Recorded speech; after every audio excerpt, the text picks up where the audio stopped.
Bonjour et bienvenue à tous. On espère que vous n'aurez jamais à affronter votre exécution pour avoir commis un crime horrible, mais si cela vous arrivait, ne ratez pas l'occasion de dire une dernière phrase digne de rester dans les annales.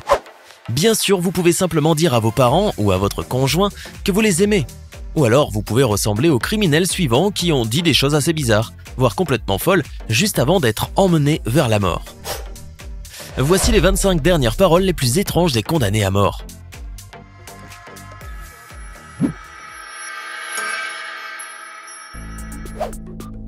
Il est très rare que quelqu'un soit mauvais à 100%, mais Carl Panzram fait exception à la règle. Des crimes violents jalonnèrent sa carrière et il était heureux de faire des heures supplémentaires. Selon ses propres déclarations, il a assassiné 31 personnes et commis plus de 1000 viols sur des hommes et des petits garçons. Il a purgé 9 peines de prison distinctes jusqu'à ce qu'il assassine un fonctionnaire de la prison où il était incarcéré. Après cela, il a été condamné à la peine de mort et a été pendu le 5 septembre 1930. Panzram a utilisé sa dernière déclaration pour insulter les autres, estimant que son bourreau prenait trop de temps pour le mettre à mort. Il lui cracha au visage et cria « Dépêche-toi, bâtard Hoosier. Je peux prendre une douzaine d'hommes pendant que tu... » Comme il n'a jamais rien fait pour se faire aimer de ses geôliers, il reçut l'enterrement le plus basique possible. Il a été inhumé sur le terrain de la prison et, sur sa pierre tombale, on lit simplement 31 614, son numéro de prisonnier. Peter Kürten, connu comme le vampire de Düsseldorf, aurait aussi pu s'appeler Dracula. Kürten a été reconnu coupable de 9 meurtres et de 31 tentatives d'assassinat, bien qu'il en ait probablement commis beaucoup plus. De plus, il était connu pour boire une partie du sang de ses victimes, ce qui influa sur la décision du tribunal de le tuer par décapitation le 2 juillet 1931. Kürten affronta sa propre mort avec le même désir de sang que celui qu'il avait animé lorsqu'il commettait ses meurtres.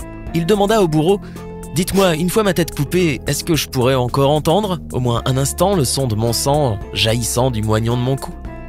Ce serait le plus grand de tous les plaisirs. » Puis, lorsque le bourreau lui demanda s'il avait de véritables derniers mots, il a simplement répondu que non. Il savait qu'il ne pouvait pas surpasser sa requête initiale et n'essaya même pas. À cette époque, il était rare que les tribunaux décident de l'exécution d'une femme, mais Barbara Graham a réussi à leur forcer la main. Après avoir commis un vol et un meurtre, elle a été condamnée à mourir dans la chambre à gaz de San Kenton. Et c'est ce qui s'est passé le 3 juin 1955, alors qu'elle a crié son innocence jusqu'à la fin. Ses derniers mots ont été ceux-ci. « Les personnes bonnes sont toujours si certaines d'avoir raison. » Hollywood était clairement d'accord, puisque l'histoire de Graham fut ensuite racontée dans le film de 1958 « Je veux vivre », qui avança des arguments clairs, fort discutables, en faveur de l'innocence de Graham. Andrei Chikatilo, originaire de la Russie soviétique, était un tueur en série particulièrement brutal. Il a avoué avoir assassiné plus de 50 personnes entre 1978 et 1990, pratiquement que des femmes et des enfants. Le 14 février 1994, il a finalement été exécuté par un seul et unique coup de feu dans la tête. On peut dire ce que l'on veut de la Russie soviétique, mais en tout cas, ils étaient efficaces. Chikatilo a précédé son exécution de la Saint-Valentin avec ses derniers mots tout droit sortis d'une comédie. Il a d'abord plaidé « Ne me fais pas sauter la cervelle !» Ce n'était pas pour ne pas mourir, mais selon lui, parce qu'il avait besoin de garder son cerveau intact, car des Japonais voulaient l'acheter. Malheureusement pour l'acheteur japonais, quel qu'il fût intéressé par le cerveau des tueurs en série, le bourreau l'a effectivement fait exploser. Thomas Grasso avait commis un double meurtre et le 20 mars 1995, il en a payé le prix ultime. Il a eu le droit à ce qui ressemble à un délicieux dernier repas, des moules, un Burger King, un double cheeseburger, des côtes levées, des milkshakes, une tarte à la citrouille, des fraises et des spaghettis. Mais manifestement, ce menu n'a pas été à son goût et il a profité de son dernier moment pour que le monde entier sache pourquoi. Grasso a alors déclaré « Je n'ai pas eu mes spaghettis, j'ai eu des spaghettis, et je veux que la presse sache ceci. Des pâtes fraîches au lieu de conserve, voilà une punition plutôt cruelle et inhabituelle. » En 1999, Jeffrey Williams a assassiné un officier de police, acte qui ne lui a pas valu de se faire beaucoup de fans et encore moins dans les forces de l'ordre du Texas. Effectivement, il a été reconnu coupable et condamné à mort le 15 mai 2013. Et plutôt que de s'excuser pour son crime ou de clamer son innocence, William a utilisé sa dernière déclaration pour faire des reproches. « Vous avez dit « bouffon de policier » Vous allez en finir avec tous ces meurtres d'enfants. Vous devez cesser de tuer des enfants innocents, d'assassiner de jeunes enfants. Quand j'en tue ou quand j'en explose un, vous voulez tous me tuer. Dieu a un plan pour tout. Vous entendez? J'aime tous ceux qui m'aiment. Je n'ai pas d'amour pour qui que ce soit qui ne m'aime pas. En d'autres termes, il estimait que même s'il avait assassiné quelqu'un, l'attention devait être plutôt portée sur les policiers qui tuent plutôt que sur lui. Il est clair que personne n'a été d'accord car il fut quand même exécuté. Évidemment, tout meurtre est terrible, mais le choix des victimes par James Lewis Jackson était particulièrement odieux, de même que la façon dont il choisit de les assassiner. Non seulement il étrangla sa femme, mais aussi ses 2 jeunes belles-filles. Pour ces crimes, il a été exécuté le 7 février 2007, et ses derniers mots ont été marquants. Il a commencé par ordonner au gardien de l'assassiner. Oui, pas de l'exécuter, mais bien de l'assassiner. Ensuite, il a comparé la région qu'il a condamnée, le comté de Harris, à Sodome et Gomorrhe. Dans la Bible, cette ville est détruite par Dieu parce que ses citoyens n'arrêtaient pas de pécher et de faire des choses mauvaises. Enfin, il a terminé son discours en déclarant « Je suis prêt à commencer, il est temps que cette fête commence ». Et c'est ce que le gardien a fait. Patrick Brian Knight enleva un couple et l'enferma dans son sous-sol. Plus tard, il les emmena dans une zone isolée et les abattit. Rassurez-vous, il ne s'en est pas tiré. Il fut arrêté, jugé coupable, puis condamné à mort. Son exécution a eu lieu le 26 juin 2007. Apparemment, il avait décidé de blaguer lors de sa déclaration finale et voilà ce qu'il a dit. « Nous ne sommes pas tous innocents, mais les victimes le sont. J'ai dit que j'allais raconter une blague, la mort m'a libéré. C'est la plus grande des blagues que je mérite. » La suite montre que, même s'il se savait coupable, il n'avait pas l'intention de mourir en pleurant. Voilà donc sa dernière phrase. « Je ne suis pas Patrick Brian Knight, et vous pouvez tous arrêter cette exécution maintenant.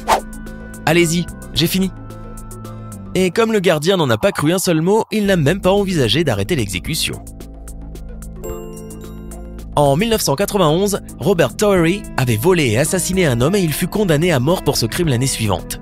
Cela prit 20 ans, mais le 8 mars 2012, Towery fut finalement puni de la peine ultime. L'essentiel de sa déclaration finale fut assez banal. Il présenta ses excuses à la famille de la victime, à sa famille, et pleura sur les innombrables erreurs qu'il avait commises. Seulement, pour conclure, il prononça ces derniers mots qui n'avaient aucun sens. « J'aime ma famille. Pomme de terre, pomme de terre, pomme de terre. » Personne ne sait ce qu'il voulait dire par pomme de terre.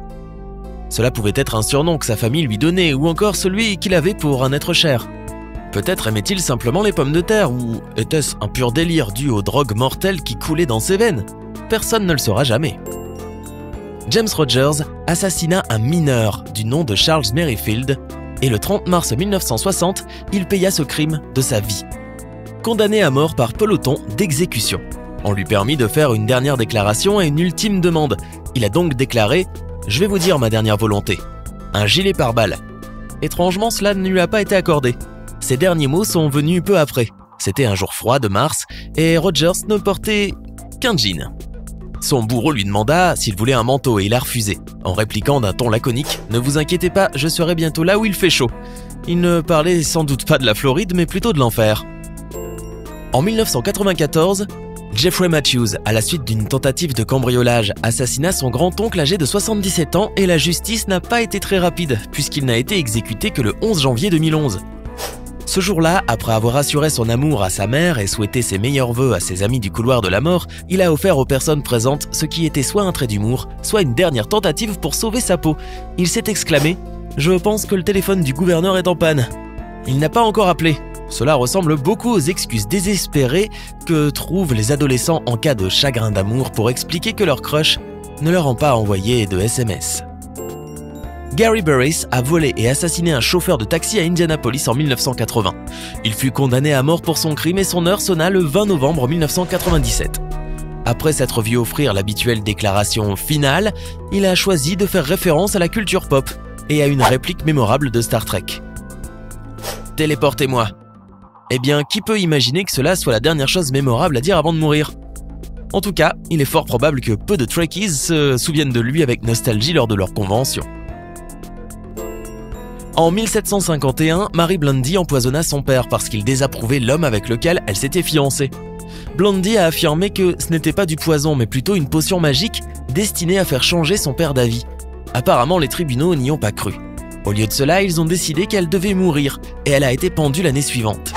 Bien qu'étant une meurtrière, Mary Blandy a insisté pour rester une dame jusqu'à la fin. Ses derniers mots aux personnes sur le point de la pendre ont été « Par souci de décence, messieurs, ne me pendez pas trop haut ». Son inquiétude n'était pas tant qu'elle allait perdre la vie après avoir pris celle de son propre père, mais plutôt qu'après sa mort, les hommes pourraient peut-être regarder sous sa robe. C'était les 25 dernières paroles les plus étranges des condamnés à mort. Laquelle de ces paroles vous a le plus surprise? Faites-le nous savoir dans les commentaires. Si vous avez aimé la vidéo, n'oubliez pas de mettre un pouce bleu, vous abonner et de la partager avec vos amis.